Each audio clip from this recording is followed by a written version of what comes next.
All right, here's the star of the show today at Living a Sustainable Dream. We are going to be looking at fire brick. I've been spending the time on YouTube looking at different videos, and boy, there are a lot of different ways to do it. But this is a Kitchen Queen wood cook stove. I think it's the 380, and we've had this for 10 years in operation in this house, and we're looking at replacing fire brick. So you can see, obviously these are cracked right here, the front, which I'm not sure if I can, some of that's missing there, broken up pretty bad. That side's actually doing pretty good over there, under the water pipe, which is how we heat the hot water.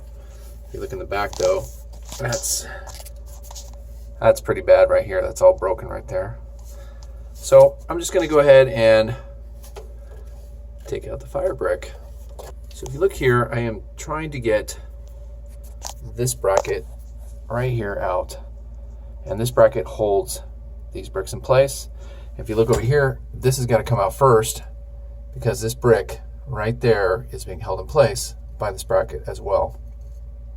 So once this bracket comes out, I can lift these bricks out. I think this one is in the corner, is tucked behind this one. This one will not come out until that bracket does. I could pull these bricks out by hand. They're ready to go.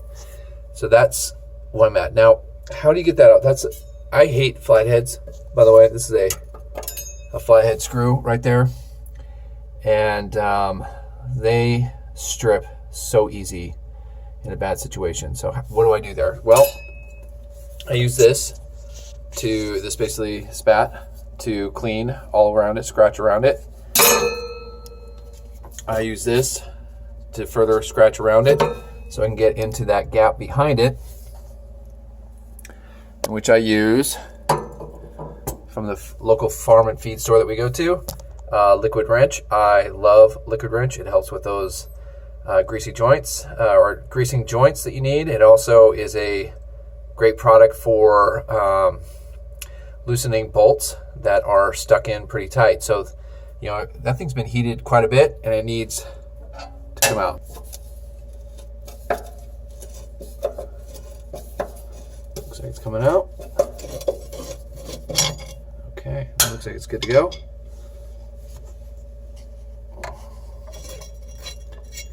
All right, look at that.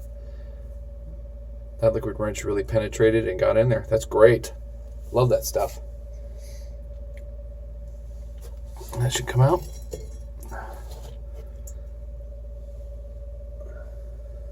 All right. Now to remove the bricks. Okay, to remove the bricks, I'm just gonna pull them out. As you can see, that was pretty bad.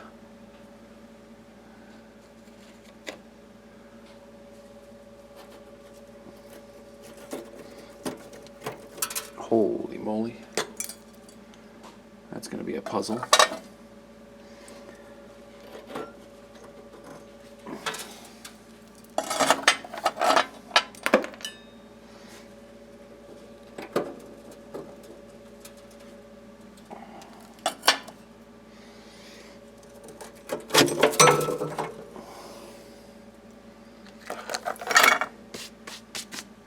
Okay, so this is as far as I've gotten so far. I am go ahead and vacuuming out much of the ash. So what I was able to do is just kind of wedge this in and then pry this piece up. This piece came up pretty easy. Just pry it and then pull, and that will clear a path. And we're just gonna keep removing them piece by piece. All right, taking a look at this brick here, this is the piece that came out. So what I'm doing is I am going to double this piece because it came off the end over here like that, and I'm pretty sure that the other one that was originally here broke off, and this was they had a double piece like that in there, so it was flush. But this is a double thick brick. I think what I'm going to do is take a sander the best I can and try and sand this down just slightly, one of the bricks, and then just tuck two together in there to replace these big thick bricks here. That should work. It's coming. It's all clean. I got two of the pieces in there. I'm special cutting the bricks here, lined them up, and I'm getting them ready to cut and put them in there. This is the one that goes in that corner back there, which is this brick here. So just kind of slow work. Okay, what I'm doing to make these bricks fit is that doubled up, these bricks do not fit together back to back on there, and I need a double thickness for the front of the wood stove. So what I'm doing is I'm just taking an 80 grit sandpaper and I'm just sanding both sides down. And then what I'm doing is I'm actually lipping one of the bricks, the one that I sanded both sides. I'm not sanding this one. I'm just sanding this side and the back side. And now I'm just sanding just about an inch, kind of at an angle, working my way in, because I just need about an inch lip for this to slide in to the compartment. So I'm gonna go ahead and continue sanding and try it out. Notice the change in thickness there. Pretty neat, huh?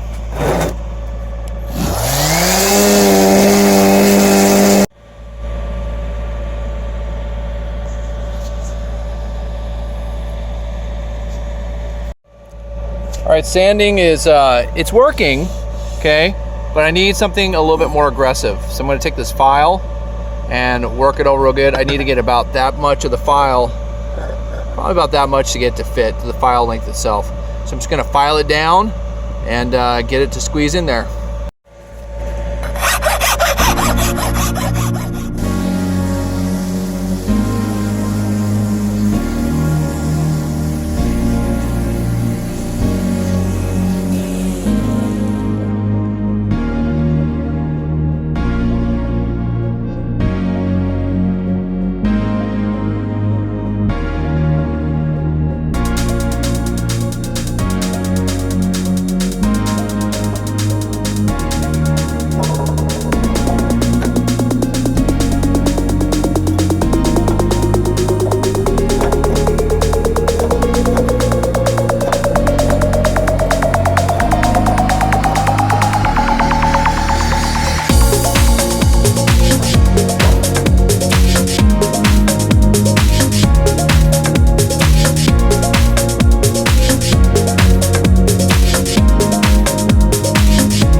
All right, now I got to cut the bricks. I finally got that one filed down, and that one looked really good.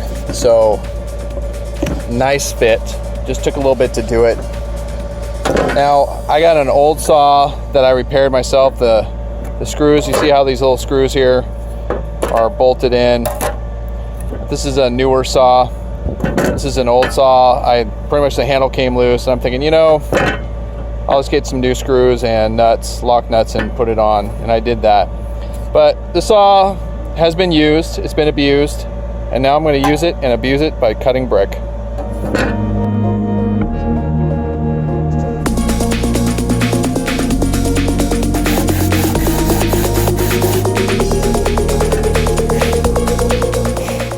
That really cut pretty good. I can see a little bit of an angle in my cut. That's not going to be too bad. I can just go ahead and sand that and even use a file on that, and that would be fine. I went ahead and did two pieces on this one. So I'm going to cut here as well. Here's a piece that those pieces are going to rest on there. I will have to sand one of those down or file it down But I want to get this cut placed first and then take my measurements.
That one in the back first, and then I put the one right here after I put that one back there. So I gotta cut that real quick. And that's the last of it, and that should do it. Got that piece in. This was originally cut the wrong size. They did not get the right angle on this. That would explain why this was the first thing to give out. So I try to put a little support piece in there to help out. See if it works. As ash gets in there, that will help too. Barricade it in there a little bit better, but angles are important. You got to do your math, and I probably should have, maybe I didn't know this was bad because this is all broken away, but now I know, so next time I'll have to do the math. Just for a helpful tip, most of you guys probably know this, but to get your line to start on a brick like this, you can't just go with your saw and go it don't work. So what you want to do is get your line, and then you just drag it back on the line, and you just drag it back, and then once you have just a little bit of a trench, then you can go back and forth. So you got to get that trench started first, and the only way to do that without kind of getting all wonky with your line is just get it straight and just pull it back, okay?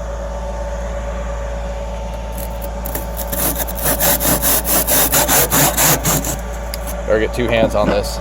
The brick's all in. I'm starting to realize a little bit more math is maybe needed or required in getting these bricks in. This one was not cut to angle correctly either, the original. So when they're falling apart and you got all that ash packed in there, you don't really realize it. Now I gotta put that piece back on.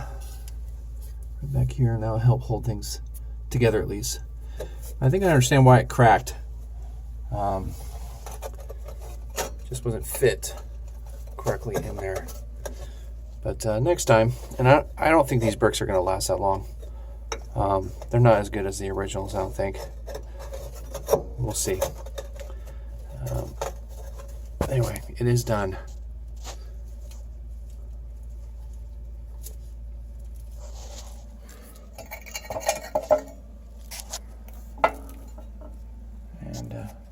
I need two hands for this.